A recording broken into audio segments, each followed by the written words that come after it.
Price lord. ದೇವರ ಅತಿ ಪರಿಶುದ್ಧ ನಾಮಕ್ಕೆ ಸ್ತೋತ್ರವಾಗಲಿ. ಮತ್ತೊಂದು ದಿನವನ್ನು ಕಾಣುವಂತೆ ದೇವರು ನಮಗೆ ಕೃಪೆ ಮಾಡಿದ್ದಕ್ಕಾಗಿ ದೇವರಿಗೆ ಸ್ತೋತ್ರವನ್ನು ಮಹಿಮೆಯನ್ನು ಸಲ್ಲಿಸ್ತೇನೆ. ಆತನು ಮಾಡಿದ ಎಲ್ಲ ಉಪಕಾರಗಳಿಗಾಗಿ, ಆಶೀರ್ವಾದಗಳಿಗಾಗಿ ದೇವರಿಗೆ ಸ್ತೋತ್ರ. ಇಂದಿನ ವೇದ ಅಧ್ಯಯನಕ್ಕಾಗಿ ಒಂದು ವಾಕ್ಯವನ್ನು ಓದಿಕೊಳ್ಳೋಣ. ಎಫೆಸ ಪತ್ರಿಕೆ 2ನೇ ಅಧ್ಯಾಯ 8ನೇ ವಾಕ್ಯ. ನಂಬಿಕೆಯ ಮೂಲಕ ಕೃಪೆಯಿಂದಲೇ ರಕ್ಷಣೆ ಹೊಂದಿದ್ದವರಾಗಿದ್ದೀರಿ. ಆ ರಕ್ಷಣೆಯು ನಿಮ್ಮಿಂದ ಉಂಟಾದುದಲ್ಲ, ಅದು ದೇವರ ವರವೇ. ಅಪೊಸ್ತಲನಾದ ಪೌಲನು ನಂಬಿಕೆಗೆ ಹೆಚ್ಚು ಪ್ರಾಮುಖ್ಯತೆಯನ್ನು ಕೊಟ್ಟು ಪತ್ರಿಕೆಯನ್ನು ಬರೀತಾನೆ. ನಾವು ಪೌಲನ ಪತ್ರಿಕೆಗಳನ್ನು ನೋಡುವಾಗ ನಂಬಿಕೆಗೆ ಹೆಚ್ಚು ಪ್ರಾಮುಖ್ಯತೆ ಕೊಡ್ತಾನೆ. ಯಾಕೋಬನು ತನ್ನ ಪತ್ರಿಕೆಯಲ್ಲಿ ಕ್ರಿಯೆಗಳಿಗೆ ಹೆಚ್ಚು ಪ್ರಾಮುಖ್ಯತೆಯನ್ನು ಕೊಡ್ತಾನೆ. ಕಳೆದ ದಿವಸ ನಾನು ಅದನ್ನು ಹೇಳಿದ್ದೆ, ಕ್ರಿಯೆಗಳಿಗೆ ಹೆಚ್ಚು ಪ್ರಾಮುಖ್ಯತೆ ಕೊಡ್ತಾನೆ. ಆಗ ಪೌಲ ನಂಬಿಕೆಗೆ ಹೆಚ್ಚು ಪ್ರಾಮುಖ್ಯತೆ ಕೊಡ್ತಾನೆ. ಕಾರಣ, ನಾವು ರೋಮ ಪತ್ರಿಕೆಯಲ್ಲಿ ಓದುವಾಗ ಪೌಲ ಹೇಳ್ತಾನೆ, ನೀತಿವಂತನು ನಂಬಿಕೆಯಿಂದ ಬದುಕ್ತಾನೆ.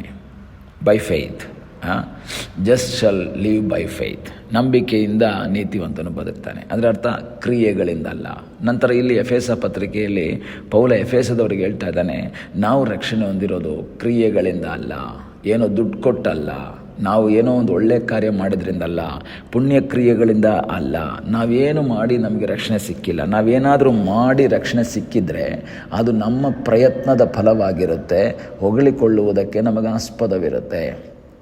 ನಾವು ಒಳ್ಳೆಯ ವಿದ್ಯಾಭ್ಯಾಸವನ್ನು ಹೊಂದಿ, ನಾವು ಒಳ್ಳೆಯ ಕೋಚಿಂಗ್ ಎಲ್ಲ ಪಡ್ಕೊಂಡು ಒಂದು ಒಳ್ಳೆಯ ಕೆಲಸ ನಮಗೆ ಸಿಕ್ಕಿದ್ರೆ ನಮಗೆ ಭಾಳ ಸಂತೋಷ ಆಗುತ್ತೆ. ಆವಾಗ ಯಾರಾದರೂ ಕೇಳಿದ್ರೆ, ಹೌದು ನಾನು ಮಾಸ್ಟರ್ ಡಿಗ್ರಿ ಮಾಡಿದ್ದೆ, ನಾನು ಇಂಥ ಕೋಚಿಂಗ್ ಹೋಗಿದ್ದೆ, ಎಕ್ಸಾಮ್ ಇತ್ತು, ಎಕ್ಸಾಮಲ್ಲಿ ಬರದೆ ಫಸ್ಟ್ ಬಂದೆ ನಾನು, ಅದಕ್ಕೆ ನನಗೆ ಕೆಲಸ ಸಿಕ್ತು. ಅದು ಯಾಕೆಂದರೆ ನಾನು ಅದಕ್ಕೆ ಅರ್ಹನು ಎಂಬುದಾಗಿ.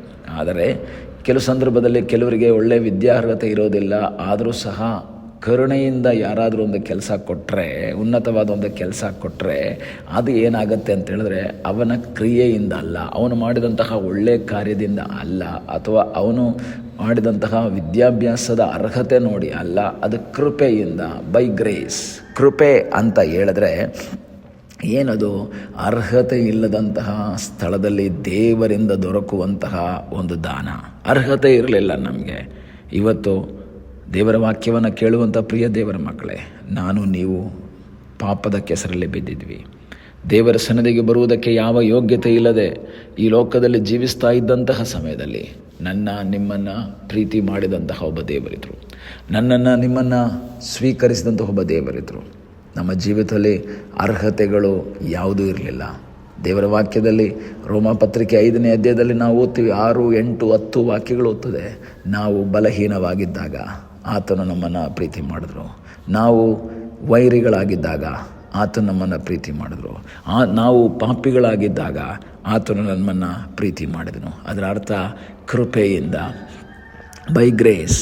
ಕೃಪೆ ಅಂತ ಹೇಳಿದ್ರೆ ಅರ್ಹತೆ ಇಲ್ಲದೆ ಇದ್ದಾಗ, ಯೋಗ್ಯತೆ ಇಲ್ಲದೆ ಇದ್ದಾಗ ನಮಗೆ ಸಿಕ್ಕಿದಂತಹ ದಾನ. ಅನೇಕ ಉದಾಹರಣೆಯನ್ನು ಸತ್ಯವೇದದಲ್ಲಿ ಓದಬಹುದು. ಕೃಪೆ ಅದರ ಅರ್ಥ ಏನು? ನಾವು ಎಸ್ತೇರಳು ಅಹಷ್ವೇರೋಷನ ಪತ್ನಿ ಆಗ್ತಾಳೆ. ಅದು ಅವಳ ಯೋಗ್ಯತೆಯಿಂದಲ್ಲ, ಅವಳೊಬ್ಬ ರಾಜಕುಮಾರಿ ಅಲ್ಲ, ರಾಜನ ಮಗಳಾಗಿ ಹುಟ್ಟಿದವಳಲ್ಲ. ಅವಳು ಅನಾಥ ಹುಡುಗಿ, ಅಪ್ಪ ಇಲ್ಲದೆ ಅಮ್ಮ ಇಲ್ಲದೆ ಮೊರ್ದೆಕಾಯಿಯ ಸಾಕು ಮಗಳಾಗಿದ್ಲು. ಇವತ್ತು ಅಹಷ್ವೇರೋಷನ ಪಕ್ಕದಲ್ಲಿ ರಾಣಿಯಾಗಿ ಕೂತಿರಬೇಕಾದ್ರೆ ಅವಳ ಮನಸ್ಸಲ್ಲಿ ಒಂದು ಯೋಚನೆ ಬರ್ತದೆ, ನಾನು ರಾಜಕುಮಾರಿ ಅಲ್ಲದೇ ಇದ್ದರೂ ಸಹ, ರಾಜನ ಕುಟುಂಬದಲ್ಲಿ ಹುಟ್ಟಿ ಬೆಳೆಯದೇ ಇದ್ದರೂ ಸಹ ಇವತ್ತು ನಾನು ರಾಣಿಯಾಗಿ ಕೂತಿದ್ದೇನೆ. ಕಾರಣ, ನನ್ನ ಮೇಲೆ ಕೃಪೆ ತೋರಿಸಿದ ರಾಜ ಅಹಷ್ವೇರೋಷ್. ರಾಣಿಯನ್ನು ಮೆಚ್ಚಿ, ಎಸ್ತೇರನ್ನು ಮೆಚ್ಚಿ ಅವಳನ್ನು ತನ್ನ ರಾಣಿಯನ್ನಾಗಿ ಮಾಡಿಕೊಂಡಿದ್ದು ಅಹಷ್ವೇರೋಷ್. ಒಂದು ರೀತಿಯಲ್ಲಿ ಹೇಳಿದ್ರೆ, ಮಾನಸಿಕವಾಗಿ ನೋಡಿದ್ರೆ ಅಹಷ್ವೇರೋಷ್ ಎಸ್ತೇರಳ ಮೇಲೆ ಕರುಣೆಯನ್ನು ತೋರ್ತಾನೆ, ಕೃಪೆಯನ್ನು ತೋರ್ತಾನೆ, ಕನಿಕರ ಪಟ್ಟು ಅವಳನ್ನು ರಾಣಿಯಾಗಿ ಮಾಡ್ಕೊಳ್ತಾಳೆ. ಅದೆಲ್ಲದಕ್ಕಿಂತ ಮಿಗಿಲಾಗಿ ಹೇಳಬೇಕು ಅಂದರೆ ದೇವರು ಎಸ್ತೇರಳ ಮೇಲೆ ಕೃಪೆ ತೋರಿದ್ರು. ದೇವರು ಎಸ್ತೇರಳ ಮೇಲೆ ಕರುಣೆ ತೋರಿದ್ರು. ಮೊರ್ದೆಕಾಯಿ ಗೇಟ್ ಕೀಪರ್ ಆಗಿದ್ದವನು ಇವತ್ತು ಮಂತ್ರಿಯಾಗಿ ಆ ಕುರ್ಚಿಯಲ್ಲಿ, ಮಂತ್ರಿಯ ಸಿಂಹಾಸನದಲ್ಲಿ ಅವನು ಕೂತಿದ್ರೆ ಅದಕ್ಕೆ ಮೊರ್ದೆಕಾಯಿಯ ಎಜುಕೇಷನ್ ಕಾರಣ ಆಗಿರಲಿಲ್ಲ, ಮೊರ್ದೆಕಾಯಿಯ ಸ್ಥಾನ ಕಾರಣ ಆಗಿರಲಿಲ್ಲ, ಅವನ ಒಂದು ದೊಡ್ಡಸ್ತಿಕೆ ಕಾರಣ ಆಗಿರಲಿಲ್ಲ. ಇವತ್ತು ದೊಡ್ಡಸ್ತಿಕೆಗೆ ಬಂದಿರೋದಕ್ಕೆ ಕಾರಣ ದೇವರು ಅವರ ಮೇಲೆ ತೋರಿದಂತಹ ಕರುಣೆ. ಇವತ್ತು ನಿಮ್ಮ ಜೀವಿತದಲ್ಲಿ ನೀವು ಹೊಂದಿರುವಂತಹ ರಕ್ಷಣೆ ಆಗಿರ್ಬೋದು, ನಾನು ನೀವು ಹೊಂದಿರುವಂತಹ ಇತರೆ ಆಶೀರ್ವಾದಗಳಾಗಿರ್ಬೋದು, ಇದು ಯಾವುದು ನಮ್ಮ ಬಲದಿಂದ, ನಮ್ಮ ಸಾಮರ್ಥ್ಯದಿಂದ, ನಮ್ಮ ಶಕ್ತಿಯಿಂದ ನಮಗೆ ದೊರೆತದ್ದಲ್ಲ. ದೇವರು ನನಗೆ ನಿಮಗೆ ಕೃಪೆ ಮಾಡಿ ಕೊಟ್ಟದ್ದನ್ನೆಂಬುದಾಗಿ ನಾವು ಮರೆಯಬಾರ್ದು. ಪೌಲನು ಎಫೆಸದವರಿಗೆ ಹೇಳ್ತಾ ಇದ್ದಾನೆ, ರಕ್ಷಣೆ ನೀವು ಹೊಂದಿದ್ದೀರಾ, ನಂಬಿಕೆಯ ಮೂಲಕ ಹೊಂದಿದ್ದೀರಾ. ಅದು ನಿಮ್ಮ ಪುಣ್ಯ ಕ್ರಿಯೆಯಿಂದ ಬರಲಿಲ್ಲ, ಅದು ನಿಮ್ಮಿಂದ ಉಂಟಾದದ್ದಲ್ಲ. ದೇವರು ನಿಮ್ಮ ಮೇಲೆ ಒಂದು ಕರುಣೆ ತೋರಿಸಿದ್ರು, ಕೃಪೆ ತೋರಿಸಿದ್ರು. ಈ ಹಗಲ ಸಮಯದಲ್ಲಿ ದೇವರು ಕೊಟ್ಟಂತಹ ಎಲ್ಲ ಆಶೀರ್ವಾದಗಳಿಗಾಗಿ ಸ್ತೋತ್ರ ಮಾಡಬೇಕು. ದೇವರೇ, ನನಗೆ ಕೊಟ್ಟಂತಹ ಈ ಲೋಕದ ಆಶೀರ್ವಾದಕ್ಕಿಂತ ಮುಖ್ಯವಾಗಿ ನನಗೆ ಕೊಟ್ಟಂತಹ ಆ ಒಂದು ರಕ್ಷಣೆಗಾಗಿ ಸ್ತೋತ್ರ. ಪಾಪದಲ್ಲಿ ಬಿದ್ದಂತಹ ನನ್ನನ್ನು ರಕ್ಷಿಸಿ ನಿನ್ನ ಮಗನಾಗಿ ಮಗಳಾಗಿ ಮಾಡಿದ್ದಕ್ಕಾಗಿ ನನಗೆ ಸ್ತೋತ್ರ. ಆ ರಕ್ಷಣೆಯ ಆ ಪ್ಯಾಕೇಜ್ನಲ್ಲೇ ಇರುವಂಥದ್ದು ಈ ಲೋಕದಲ್ಲಿ ನನಗೆ ಬೇಕಾದ ಎಲ್ಲವನ್ನ ಕೊಟ್ಟಂತಹ ದೇವರು, ಎಲ್ಲವನ್ನ ಕೊಡ್ತಾ ಇರುವಂತಹ ದೇವರು ಆತನಾಗಿದ್ದಾನೆ.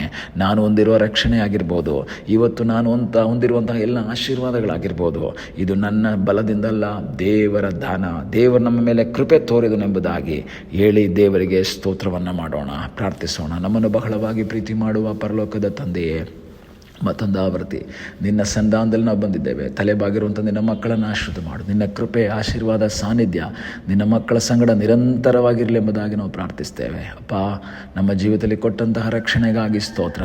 ಕೃಪೆ ಮಾಡಿ ನಮಗೆ ಕೊಟ್ಟ ಎಲ್ಲ ಆಶೀರ್ವಾದಗಳಿಗಾಗಿ ಸ್ತೋತ್ರ. ಅದರಲ್ಲಿ ದೃಢವಾಗಿ ಸ್ಥಿರವಾಗಿ ನಿಂತು ಮುಂದೆ ಸಾಗುವಂತೆ ಸಹಾಯ ಮಾಡು. ಪ್ರಾರ್ಥನೆಯನ್ನು ಕೇಳಿದ್ದಕ್ಕಾಗಿ ಸ್ತೋತ್ರ.